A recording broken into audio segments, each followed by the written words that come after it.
Membui kekal sampai ke bila? Ai membina keluarga mawadah sakinah.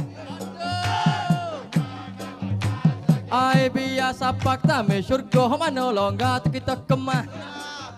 Alah.